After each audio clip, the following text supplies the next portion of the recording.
Hey folks, Larson Halleck here. Are you a fan of Larson Halleck and the Barbaric Gentleman? Of course you are, otherwise you wouldn't be watching. Would you like to help the channel grow?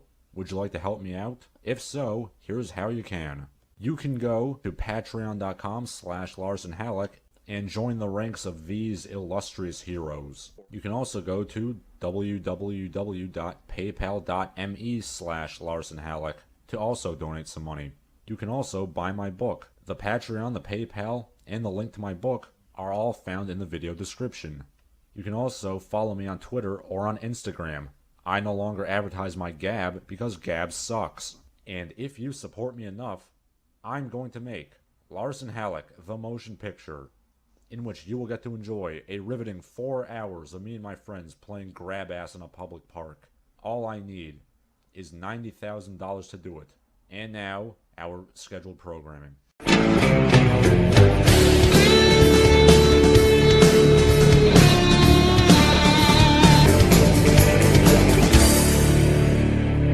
Hey folks, Larson Halleck here with another Manthropology edition. The last time we briefly discussed Hybristophilia, so let's discuss it further, whether or not it could be a mating strategy from our hoary, brutal past, and possibly how to deal with its consequences in the present day. This video will not be particularly long, for reasons I will elucidate, but we'll see what we can do. First of all, allow me to explain. Hybristophilia is a paraphilia in which sexual arousal, facilitation, and attainment of orgasm sometimes are responsive to, contingent upon, being with a partner who is known to have committed some sort of crime.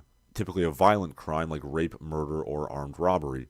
The term is derived from the Greek word hubrisine, meaning to commit an outrage against somebody, derived from hubris, and philo, meaning having a strong affinity and preference for. Hubris, of course, meaning arrogance and pride in general, so it's women getting the tingles from very bad men. And, judging from various data I've found, at least mild forms of it are quite common. To cite a few examples, brutal serial killers like Charles Manson, Richard Ramirez, Eric and Lyle Menendez, Anders Breivik, and Dzhokhar Tsarnaev, all of them either got married in prison or have groupies that are sending them fan mail on a daily basis. Brutal crime lords like Tavon White of the Black Gorilla family was very stupidly put in a prison with female prison guards. To nobody's surprise, he impregnated 5 of them. Reb and Vodka have Columbineers, fangirl groupies that lionize them and excuse their crimes to this day. Hell, even homosexual serial killers like Jeffrey Dahmer and John Wayne Gacy had female groupies for some reason. And as I showed in the previous video, James Holmes has fangirls, and so does Ted Bundy, as the Netflix tweet that I showed in the last video would tell you. In the previous video, I theorized that it might have an evolutionary origin, that in the distant past, our most eligible bachelors were guys who had killed others, citing primitive tribes like the Yanomamo and the Kalahari Bushmen. No, I'm not going to pronounce the Bushmen's name the way they pronounce it. I'm not capable of doing that. Well, anyway, this is apparently as good as any other theory, because my research showed me that there has not and has never been a definitive study on the issue. I don't know why. I would presume political implications, because anthropology that is not politically correct tends to get buried. To cite one example that even anthropologists will admit, in the Yanomamo tribe, successful man-killers will have on average twice as many children as the peaceful men. More generally, women on average find the man who is dominant and strong to be more attractive than some mealy-mouthed simp. And tying things back to evolution, a guy who can kill other men is probably pretty damn dominant. Now personally, I think it's sad that nobody besides us weirdos on the internet are giving this any research at all, but on the other hand, I do like having the dominant paradigm for once in my life. I and many others do reiterate that nobody wants their bodice politely asked to be taken off. They want their bodice to be ripped off. They want to be taken. But don't let me tell you. Let an actual she-woman tell you. Vita? Thanks, Larson. So, I'll speak for myself. A man who's able to and not afraid to use violence when they think is necessary is very attractive. It shows that they have vitality and drive, but also aren't too sensitive. Take that a step further, and it goes into the psychopathic or murderous territory.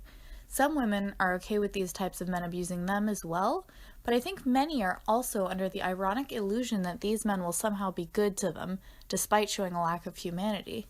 A lot of these women are probably also damaged and had male abusers. But a man who's strong and violent and not afraid of things getting bloody is hot.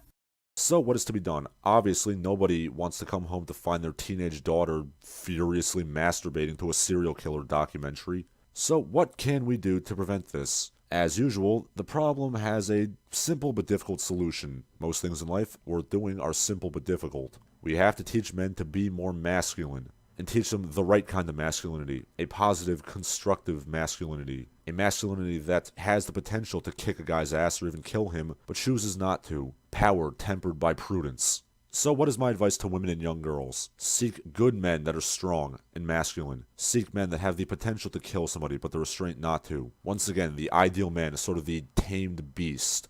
And for men, as usual, the problem always is that you do not have enough masculinity in your life. Because if there are not good, masculine, strong men out there for women to fall in love with, and every man around them is a mealy-mouthed chump who can't look them in the eyes, why would you be surprised that women are going to fall for these scumbags and serial killers who provide them with the raw power and masculinity that they so desperately desire in their nether regions?